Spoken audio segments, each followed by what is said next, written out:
চুলায় আমি সব কিছু বসিয়ে দিলাম, আদা রসুন দিয়ে, লবণ দিয়ে, পেঁয়াজ দিয়ে, পানি দিয়ে ভালো করে এটাকে ভেজে নিব। ভালো করে ভেজে নিয়ে তারপর কষিয়ে নিব ভালো করে। তারপর হলুদ মরিচ দিয়ে দিব, হলুদ মরিচ, ধনিয়ার গুঁড়ো, তো জিরা, জিরা গুঁড়ো, এগুলো সব আমি দিয়ে দিচ্ছি। দিয়ে তারপর আমি ভালো করে মাখিয়ে নিব। মাখিয়ে বলতে কি, মশলাটা ভালো করে কষিয়ে নিব। আসলে রান্নাটা একটা আর্ট। সচরাচর রান্না সবাই ওইভাবে ঠিক মতন পারে না। যদিও আমি রান্না তেমন ভালো জানি না, তারপরে যতটুকু পারি যথেষ্ট নিজে খাওয়ার যোগ্য। তো একটু পানি দিয়ে দিলাম। পানি দিয়ে মশলাটা ভালো করে কষাতে হবে, যার কারণে ঘন ঘন নাড়তে হবে যাতে মশলাটা পুড়ে না যায়। তো আমি ভালো করে নাড়তেছি। এখন একটু সস দিব। সস দেওয়ার একটাই কারণ ঝোলটা একটু আঠালো হয়।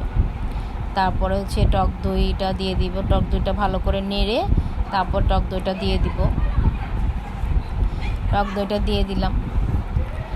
এখন এটাকে ভালো করে কষিয়ে নিব।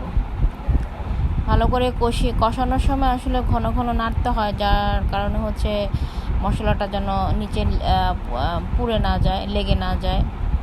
তো এটা ভালো করে আমি কষিয়ে নিব। দেন এটা দেখতেছেন যে এটা মানে তেলটা উপরে উঠতেছে আস্তে আস্তে, মানে কষানোটা হচ্ছে। তো এবার আমি মাংসটা দিয়ে দিব। মাংসটা দিয়ে দিলাম। মাংসটা অ্যাকচুয়ালি আমি দেশি মুরগি ছাড়া খাই না, তো দেশি মুরগি মাংসটা দিয়ে দিলাম। মাংসটা ভালো করে মাখিয়ে নিব।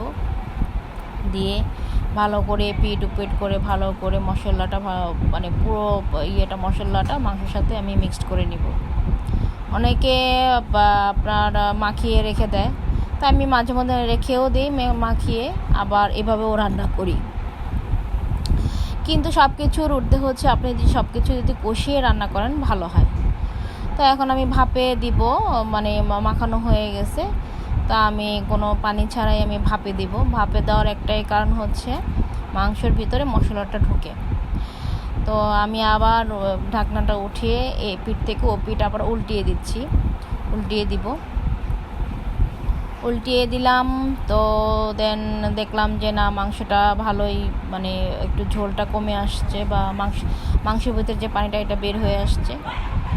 এখন আবার একটু ভাপে দিয়ে দিব। ভাপে দিয়ে দেন আমি এটা রেখে দিব।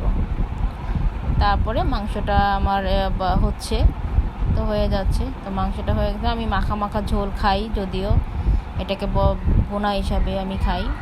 তা আমি দেনি করে পরে আবার ঢাকনাটা তুলে আমি দেখলাম যে এটার ঝোলটা, তেলটা আলাদা হয়েছে কিনা। তো দেখা যাচ্ছে যে তেলটা আলাদা হয়েছে, মানে মশলার থেকে যখন তেলটা আলাদা হয়ে যাবে তখন বুঝতে হবে যে এটা কষানো হয়ে গেছে বা মশলাটা ভাজা হয়ে গেছে। ভালো করে দেখেন তেলটা বের হয়ে যাচ্ছে। তো এইভাবে রান্না করে ঝোল দিয়ে দিলাম। এই তো।